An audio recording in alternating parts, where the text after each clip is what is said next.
Hello everyone, Don, back with the next update on the Corsair project. Last I left off, I was waiting for these terminal ends to come for the plug wires. So I got them all crimped on now. My crimpers got a little to be desired for, but they're good and they clear and they actually go in and lock right onto that pin. Now I've got some boots ordered from O'Reilly's to put on these because the stock ones are too big. The towers are like 3/4 of an inch and these are like 9/16, so they're way too big, they won't fit. So the ignition's done. I got the computer, like I mentioned before, fixed. I did add 2 wires to the computer. I added a engine coolant temp wire and an air temp wire, so they are in this plug here, so it's filled out. Those 2 wires I'll have to wire from this connector. They're just into the one side, but I got to run 2 wires into this cannon plug and then out.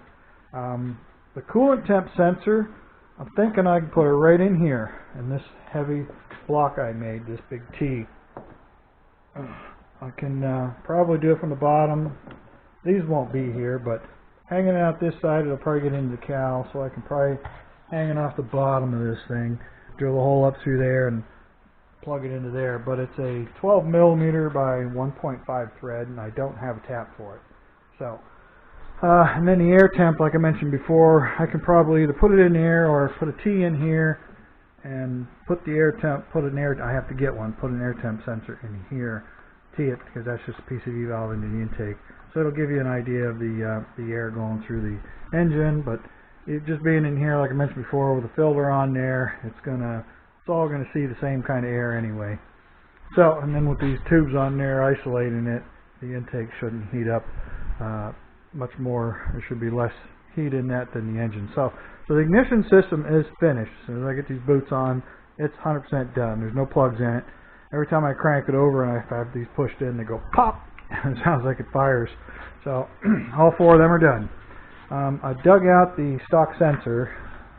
That's the air temp sensor. Like I said, it's a straight thread, 12 by 1.5, and all I have is a 12 by 1.25. It's a coarse, or no, it must be 75, 1.75. It's coarser than this. This is like the mid. They got fine, medium, and coarse, and this is the middle one. I think they do a the fine is 125, and then you go to 150 and 175 for 10mm, 12mm. Well, I think it's 12. So, alright, so the next day after my last video, it was Wednesday morning, I came out to fiddle around with the tailwheel stuff. So let me show you what I got.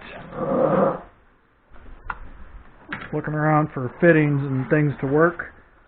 So you can see the cables are in. They're done.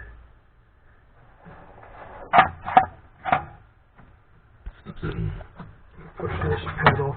See, I used the turnbuckles that were used on the tailwheel doors, gear doors, just because I had them and I didn't need them for anything else. So I've got actual aircraft turnbuckles in there, and I finished. I might have showed that in the last one. Then I finished the crimps on these and got some crimp kit. And then the trick is to shrink wrap around the cutoff of the tail. So they're both done. So the tail wheel steering is finished. I may try to clamp these down so they don't move, but those are just guide tubes is all they are. But when I work on this, see if I can show you the tail wheel steer. Yeah, it's already off, but the tail turn and the rudder turn. It don't move much, and that's what I want. I don't want a lot. Now the tail wheel is still loose, so it's kind of leaning one way more than the other because of a little bit of weight on it. So that's done. So this is all cleaned up. As soon as I finish this computer, get that fuel tank plate made, I got to still make some brackets. They're going to come across here, tie underneath this lip of this fiberglass so I can drill and bolt the tank down out here. Put one back in this area one in the front, both sides. So I'll make some steel plates somehow to come in and attach, come out to here, so the tank will hook onto that. Yeah, it's going to have to be a piece of steel, and then some fittings on the back side, Tinnerman nuts they call them, or nut plates that bolt to the piece of steel, but it'll be a piece of steel in there. I can come off of this bolt here, because I can get to the nut underneath on the inside, pull that bolt out, and clamp a piece of metal, a U-shaped piece of metal in here, and have it so it tucks up underneath this fiberglass, and drill straight down through it. Put the little nut plate on the back side, and then I can screw it in with a countersink, because there's a aluminum, the tank's aluminum lips on there, so that's all I got to do for the tank once I get the sump plate put in with the fitting for the fuel out, and then put 4 corners on this and put the tank in. Alright, so the next thing I worked on, also Wednesday I did a search for the idler pulley to get the alternator going, and they wanted, you know, like $20 for just a pulley, and none of them gave you any sizes or dimensions. So I did a quick search for idler arm tensioners, and a bunch popped up, and I looked through them, and I found one from basically GM's, Cadillacs. It's like the 5.4 liter engines that have a belt tensioner on the air conditioner pump. I looked at it and was like, they're only $16 for the whole thing, you know. It looks small. I mean, they're usually generally pretty large, you know, they're huge. So I looked at it and was like, well, let me buy it. If it don't fit, I at least got the pulley. I needed a pulley. So for $17 it shipped. I ordered it Wednesday, and the thing showed up Friday. So let me show you what that looks like. But I spent all day today cutting out plates. Let me show you. This was the first plate I cut out with the CNC, and it's attached to the motor mount plates that's bolted to the engine, the alternator is bolted to. So this hole and this hole is already on the engine plate. So I cut it all out, get it all done, go to put it in, and here I used the drawing from the first plate before I moved the alternator up higher. So it wouldn't work at all. These holes are too close together, so I scrapped the first piece, 1/4 inch. So then the next one, I made it the correct way, taller. And then so it bolts here and here, bolts to the block. And then these two also pick up the belt tensioner, in the hole in the middle there's a post that sticks out of the belt tensioner. So I bolted that on there. And that's 1/4 inch. And that worked fine too. But then looking at it, it needed to be, it was sticking out so far that it would work better with a 3/8 inch plate. So then I had to make a standoff, you could say, for this bottom bolt just had a nut on it bolted to the 3/8 inch plate for the motor mount here. So it bolted through that, and that's fixed. So what I ended up doing was went and bought 2 grade 5, that's all they had in fine thread, nuts, and a bushing, an 1.5 inch long bushing for a 3/8 inch bolt.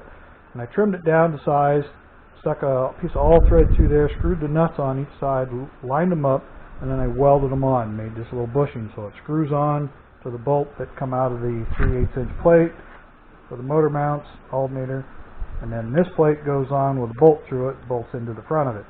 Well, that worked fine, but then when I bolted it up, there was an 1/8 of an inch gap between this and the alternator, the motor mount plate. So I figured, well, it'd be better to make it out of 3/8. So I made another one out of 3/8, and that's this one. So this is what the part essentially looks like. But this one, what was the problem with this one? It was hitting something. I also rotated this part, the tensioner part. I remember what this one did. It was wrong. Oh, yeah, I had to cut down that nut plate, the nut bushing, ground it down, took a 1/16 off each nut, made it an 1/8 inch shorter. Then I put this one on there, and something was hitting or something on this. But anyway, so I made a 3rd one, or 4th one. So, and I did all those today. So the 4th one was the charm. See if I can point it out to you. This is This is the plate right here. There's the bolt that goes through that bushing I made with the nuts on it in there. See it a little better now. That steel bushing in the back, bolts in the front, and it picks up the original alternator mount on top here. And it also gives you basically a double-plated system bolted together, which keeps the flex out of the plate. And then, the first plate was, now I moved this an inch. I can't remember now. I get so frustrated. But anyway, the tensioner's got your 3/8 hex on it, pushes in, and I was running into the problem where the first ones had just a single holes like this.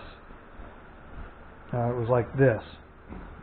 And the problem was the tensioner sticks out and the belt hits it, and you, even by pushing the tensioner all the way to its full retracted position, the belt was hitting this part here. Oh, sorry. I always said, I hate these damn lights. So the belt was hitting right here, and you couldn't push this in far enough to get the belt on. So I had to reposition it, move everything over an inch, and I dropped it down because the pulley was going to hit, the tensioner pulley was going to hit this thing, and so needless to say, that's all done. I just literally finished it in the last 15 minutes.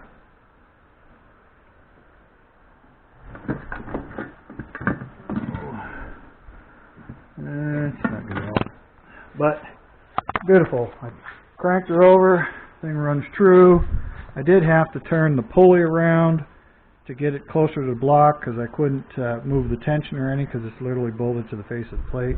And then I found out my pulley was 1/8 of an inch out farther on the top than the crank pulley. So I had to pull the pulley off, cut 1/8 inch off the back of it, put it back on. Because every time I crank it, the belt would walk all the way over here because the crank pulley was in. So it was riding up here, and you could see it was diagonal from here to here. And I was like, that's not going to work. So then I started measuring from here down to there, and I got some more accurate measurements, and it was 1/8 of an inch off. So I took 1/8 inch off the back of this hub on the pulley and put an 1/8 inch bushing in here, put it back on, and flipped this pulley around, had to grind the face a little bit to get it to fit in there, and now it's perfect. So I took, disconnected the fuel line so you could have something to see, so you could literally see it. So now that's finished, and it's beautiful. I mean, I can pull on this now, and that alternator does not flex at all. Beautiful, beautiful thing. I thought about putting the other coolant sensor in here, but it's so long it's going to go in and hit the one in the back. So there's one already in there. They'll collide. So that fitting over there is bigger. It'll fit over there nice. I think I just removed this out of the way to work. So that's got to go back in. I'm going to use a piece of regular hose on this, and I've seen some videos where people are putting springs inside the hose. It's like tubing benders. They can get one that's like 1 inch in diameter that'll slide into the hose, and then you bend it where you want it, hold it there, and then you hit it with a heat gun. You heat it all up and let her cool down. Some people put it in boiling water. Some use a heat gun and they stick it in ice water. But you just got to heat it up enough, and it'll form its own 90. So I'm just going to buy a piece of straight hose, and then that'll be done. Get the tank mounted. The header tank, I was thinking about putting a coolant temp sensor in that, but I figured I had that perfect place on this block over here.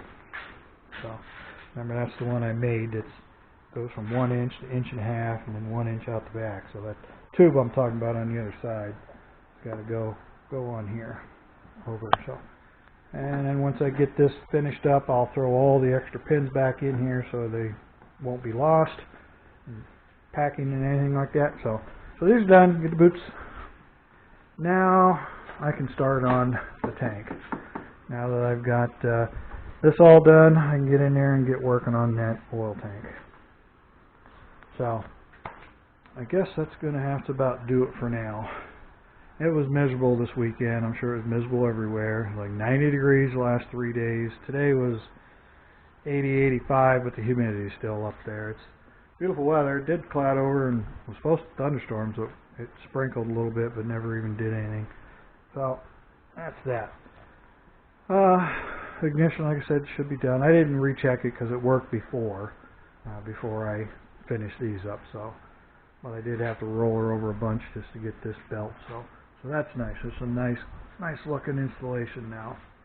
So then oil tank, air filter box, get the exhaust finish welded up, hanging, get the fuel tank on and done. Again, the inside, I haven't done anything else to the inside. It's all done.